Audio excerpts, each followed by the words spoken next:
Travelogue, we head to the outskirts of the ancient city of Luoyang. We come face to face with the giants of the spectacular Longmen Grottos, stroll through the gardens of China's first official Buddhist temple, and get a taste of the delicious and elaborate Luoyang water banquet.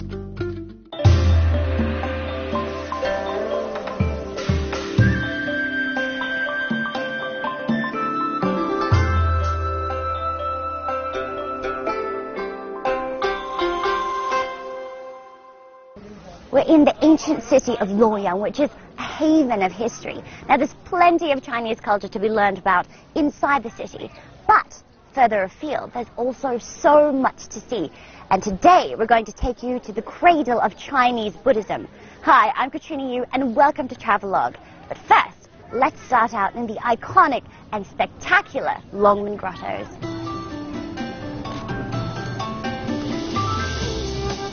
The Longmen Grottos are situated about 12 kilometers southeast of Luoyang city center. It's an hour-long bus ride, but the area also has its own train station.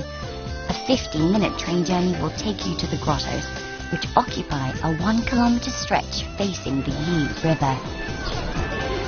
Okay, so here's the entrance to the Longmen Grottos. I've got my ticket with a very handy map on it, and they provide audio guides, which is really useful because there's lots of information to take in. But if you're more like me and you prefer a bit more of a one-to-one experience, you can hire your very own personal guide. Hi, I'm Katrina. Hi, I'm Lily. Nice to meet you. Nice to meet you, Lily. I see you come from the tourist center? Yeah, the tourist center, they could provide the hot water, newspaper, umbrella. The Longmen Grottos are considered one of the finest examples of Chinese Buddhist art in the country and were inscribed on the World Heritage List in the year 2000. There are more than 2,000 caves altogether. The 3 Binyang caves were built around 1,500 years ago. Oh, they're beautiful. Yeah, according to the history book, Binyang caves they were built by the Emperor Xiaowen of Wei Dynasty. He used 24 years to build a sculpture for his father and mother to pray. This one here in particular. Yeah, for the labor, about 800,000 labor to the craft. 800,000 for one cave or Only for the one cave. For one Yeah, cave. for That's the cave. amazing. Yeah. I like this cave in particular because it has a very significant story attached to it. It was built by Emperor Xiaowen, and during the Wei Dynasty there was a particular tradition. Once the emperor is named as the next leader of the country, they would then execute the mother, and he was named at the age of 3 as the next emperor. This was to prevent the mother from having too much power over her young son. So when you look at this cave and you look at the happy, smiling faces, you feel the devotion that the emperor must have had to his parents and to his mother, even though he lost her at such a young age. The statues in the Longmen Grottos were built mainly during the Northern Wei and Tang dynasties, and the differences between the periods can be seen in the statues themselves. Those sculpted during the rule of the Northern Wei, 300 to 500 AD, tend to appear livelier in expression, more gentle and delicate, while the statues built around 300 years later during the Tang dynasty reflect the ideal of beauty in that time, a fuller figure with round face and broad shoulders. You know, what I really think is cool about this place is that you can come up and close and pretty much touch history. Now, when Lily was telling me about the men who would spend half their lives doing it, I just imagine these men every single day waking up and with their little hammer and chisel very carefully making these little marks. You can still see that in little details today. It really is an amazing thing. So, and this one we call the 10,000 Buddha cave. Oh, wow. Because they have 15,000 small Buddha on both walls, only 4 centimeters, like this. Oh, right. When I saw the patterns on the walls, actually, I just thought they were normal patterns. I didn't realize they're tiny Buddhas. Yeah, tiny Buddha. Yeah. The 10,000 Buddha or 1-4 cave was built in 680 AD under the patronage of Empress Wu Zetian and her family. Despite the name, there are actually more than 15,000 Buddha images sculpted here, reflecting the prosperity and power of the Tang period. Wu Zetian was the only female emperor in Chinese history and she was also a devotee of Buddhism, and she commissioned this cave to be constructed under the supervision of two other women, a court official named Yao Shen Biao and a nun, Zhi Yun. During the Tang Dynasty, women were given unparalleled status and influence, and it's perhaps the only period in ancient China where 3 females could have spearheaded such an elaborate and expensive project. But no amount of grandeur can save these caves from the passing of time, and preservation initiatives are underway to help protect them from erosion and water damage. But the advancing years have done some good, and now the grottos are here for everyone to enjoy, whereas they were once only accessible to the rich and powerful. Lily, I understand that this was all built on a cliff before. Was it very hard to get to this area? The transportation is very convenient. Oh. Yeah, so you're on the road with like Oh, right. Butterflies are little bow ties. Yes, actually it's the tool to connect the stone, the built in the Qing Dynasty. Oh, so they actually built a road especially for the grottos Yeah, they here. want to protect the bank. Wow. So this one looks stone. These may look like steps, and they are, but they feel more like a red carpet because they lead us to this, the star of the Longmen Grottos, Fengxian, or ancestor worshipping temple. This monumental shrine is the largest of the grottos on the West Hill. It's more than 30 meters wide and features 17-meter tall figures flanking the central Vairocana Buddha. It was again built for Wu Zetian, who's said to have donated a massive amount of her own money to fund its construction, prompting other aristocrats to do the same. The face of the Vairocana Buddha has been called the Chinese Mona Lisa because of its artistic beauty, meticulously crafted with a tranquil and dignified expression. It's even rumored that the face of the Vairocana was modeled on Wu Zetian, an acclaimed beauty herself.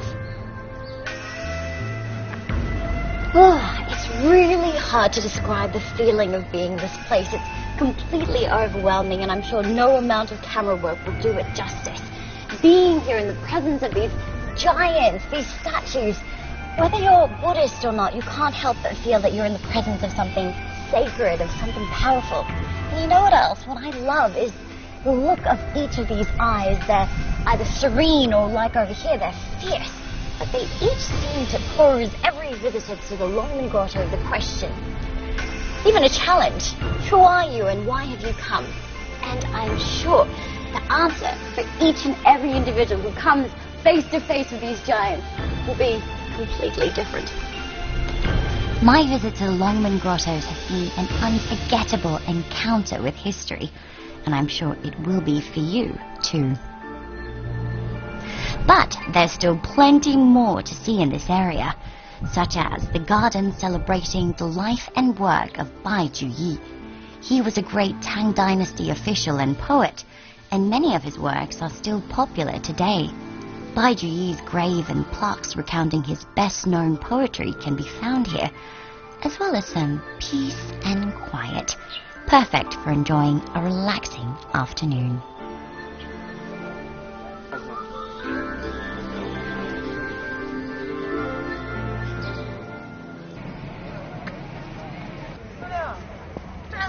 So we saw the Longmen Grottos by day, but we've come back here on a really nice summer evening. Now, it's really worth coming back here on a Friday or Saturday night because you'll be able to then see the Longmen Grottos in a completely different light. Literally. From April to October, between 7:30 and 11 in the evening, visitors can take in a glittering view of the Longmen Grottos blanketed in colourful lights. I think the intricately designed illumination adds to the mystery and intrigue of the place. And not only that, it's also quite romantic. Locals and tourists alike flock to the riverbank to enjoy a chilled-out evening with family and friends. And here's a tip. Bring a camera with a decent night setting because you'll definitely want to use it.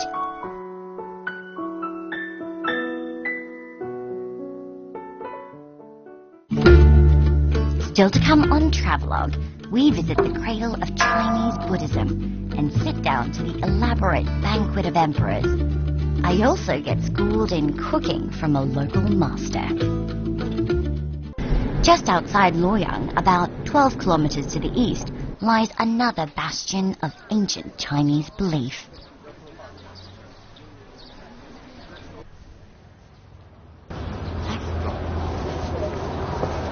More than 2,000 years ago, the first official Buddhist temple was built here in Luoyang. And after all this time, it still stands, a thriving temple of prayer and learning, and an icon of the beginning of Chinese Buddhism. Bai Ma Tse, or White Horse Temple, was established in 68 AD by the Eastern Han Dynasty Emperor Ming. According to the legend, the emperor had a vision of a Buddha, and afterwards sent 2 messengers to the west to bring Buddhism back to China.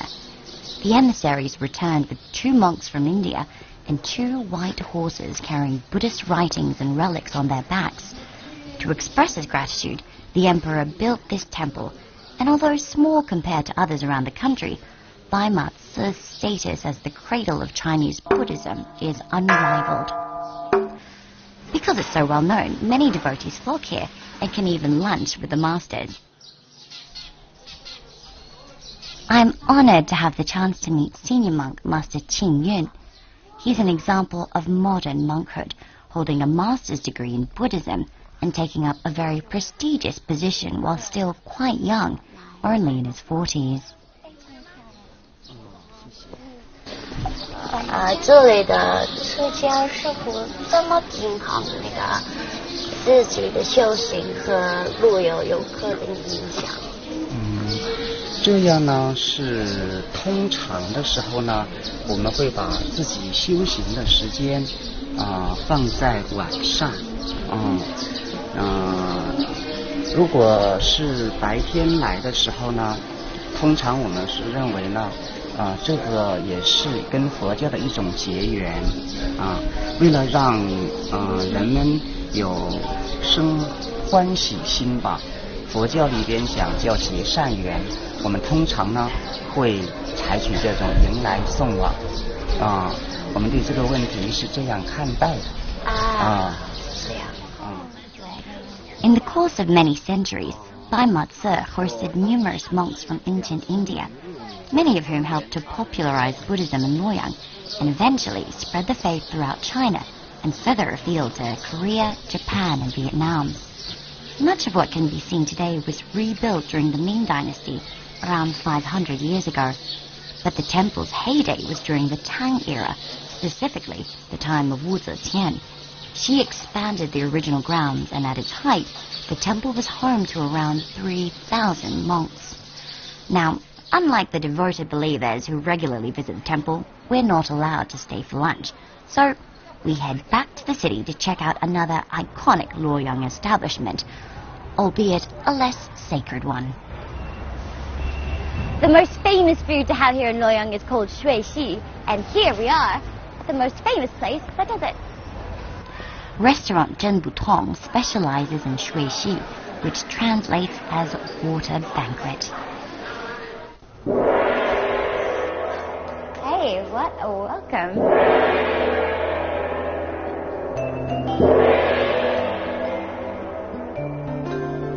The meal comprises 24 dishes served in a particular order, one after the other like flowing water, hence the name.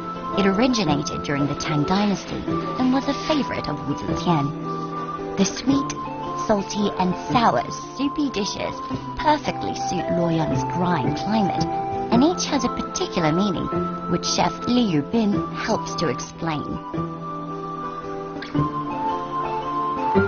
这个是七字冰，各位，我们的菜齐了。这个七字冰是大家知道，中国象棋在我们国家是历史比较悠久，特别是唐朝比较盛行。这个就是吴黄，就是命御厨把这个小饼做成这个旗子的形状，以供与王公大臣们随时娱乐使用。下面这个菜是驼蹄羹，这道菜也是唐朝宫廷的一个名菜。古代有个诗人就是专门写了一首诗，就是赞美这个菜的。大家可以看看这个菜呢，木乃岩菜也是水系中的一道比较特别的大菜。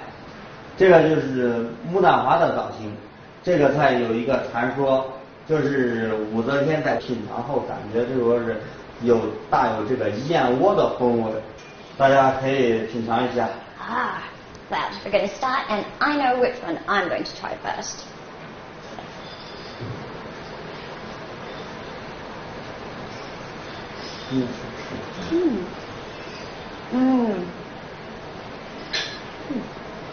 It has some soup in it, so it has a bit of a sour taste. It's very light and refreshing.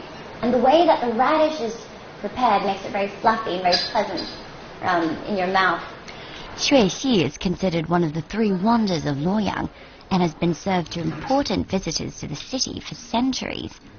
Henan is one of China's biggest agricultural provinces and produces a lot of flour.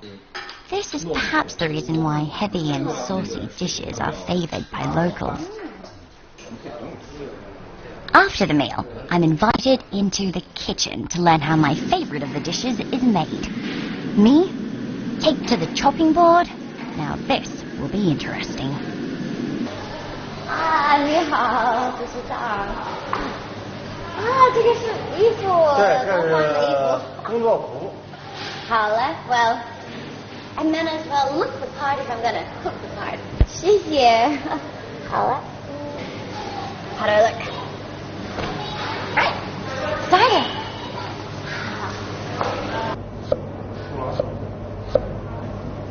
要薄薄的。看到。So you have to cut it so finely that you should be able to see the little marks in it. It's almost transparent, kind of like paper.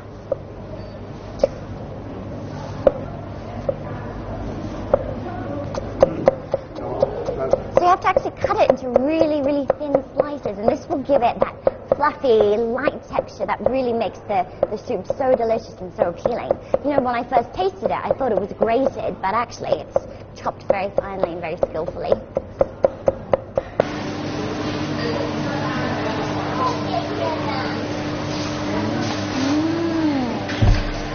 So I think putting it in the water will make it sort of absorb some more of that liquid and make it even fluffier. 要不要试一下？要。我先把它修一下啊。好。Actually, gonna let me try. 慢点，慢点，小心手指头。好，推，往前推。 I'm not the type to back down from a challenge, but this is a little over my head. 好了。这个是绿豆淀粉。 I just managed. And hey, a little better than I thought. Oh, hot. Maybe much better.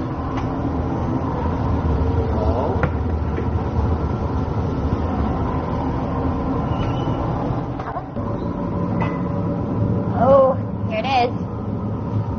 Oh, look at my baby. My strips are comparatively a little chubbier. Oh, yeah.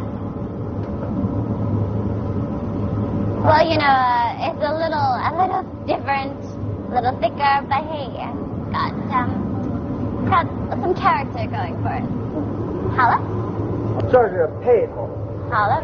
Now we're going to dress the radish. 先把这个慢点转上。 His presentation is elegant and symmetrical. Mine, not so much. Still, I'm pretty excited. Hooray! Look at that. Isn't it beautiful? You know, it's not as delicate, but whatever. I'm going to taste it first.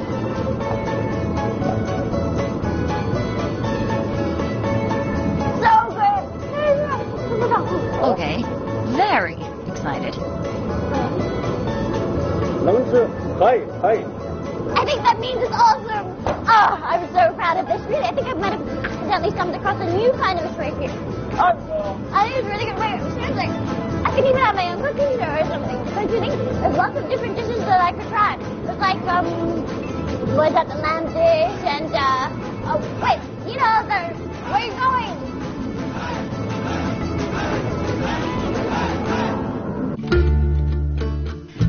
Up next on Travelogue, we get a behind-the-scenes look at the colourful world of Henan Opera and escape the summer heat on one of Luoyang's most scenic walking trails.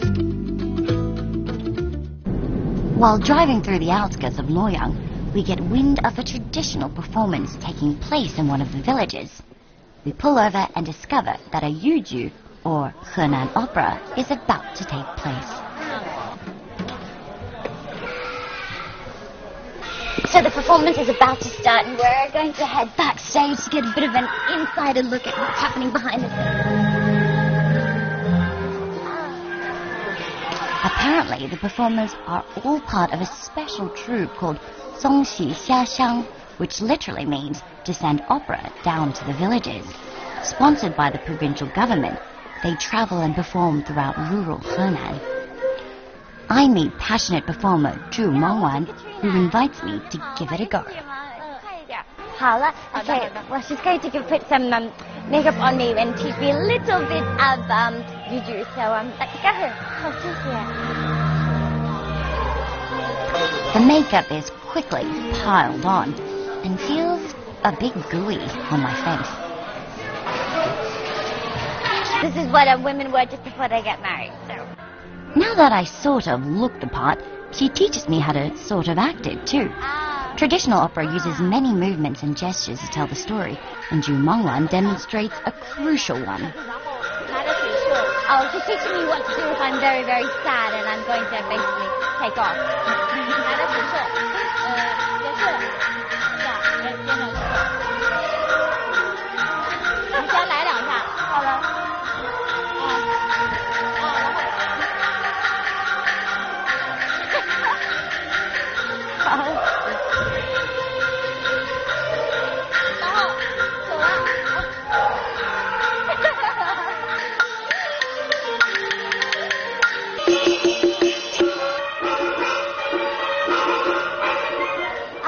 Well, the performance has started. Let's go have a look at it.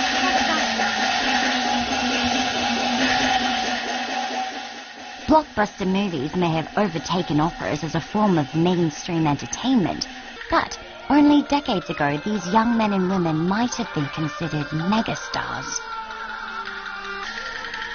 To the untrained eye, it may seem just like Peking opera, but yuju from the operas performed in other provinces. The stories mirror the lives of ordinary people. With its strong use of rhythms and colloquial language, yuju is said to reflect the nature of Henan people, outspoken, down-to-earth, and having a good sense of humour. And mainstream or not, this devoted crowd certainly appreciates it. You know, I've always had a little bit of a thing for performing on stage. Never did anything about it though, but oh, how I wish one day I could join them. But sadly, not tonight.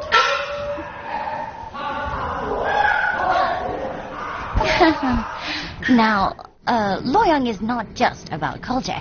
There's also a lot of natural scenery to enjoy as well. And this is some of the best. Well, it's a hot sunny day, but I'm still in the mood to enjoy the great outdoors. Hopefully without coping with the sun. And I've been told that this is the place to do it. This is called Longtan Da Xiagu, which means Dragon Pool Valley. And if we go inside, well, you'll see what I mean.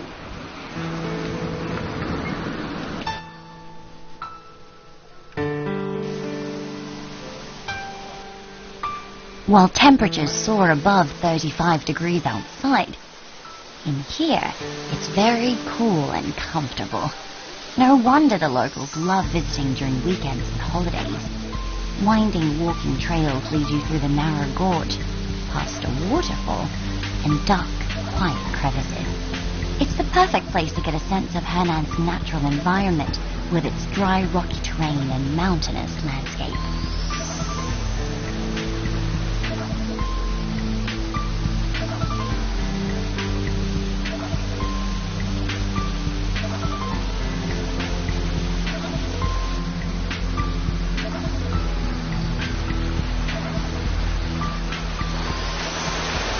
You know, we've seen some pretty ancient things here in Loyang so far, but this is something else. This is millions of years old, except back then, where I'm standing would have been the bottom of the ocean. Pretty mind-blowing to comprehend.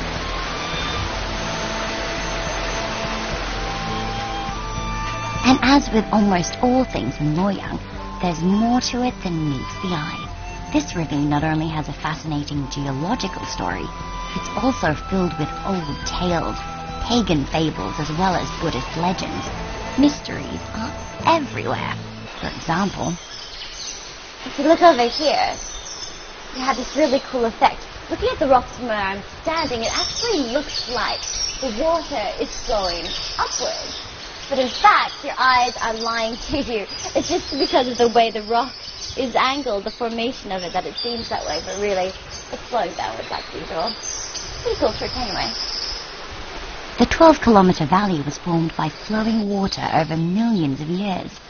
Along the way, in the various layers and colors of the rocks, you can observe the different stages of the mountain's evolution, from the ancient past to the present.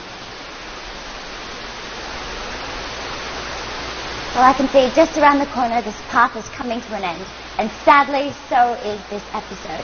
You know, we've come to Loyang and experienced so many things which are key to Chinese history and culture, but in this city, they aren't just confined somewhere to some dusty corner. They're alive and well for people to engage with and learn from. And coming to Loyang, I really get that wonderful sense that people will continue to come and do those things for hundreds and thousands of years to come. I'm Katrina Yu. Thank you for joining us in Travelogue, and we'll see you next time.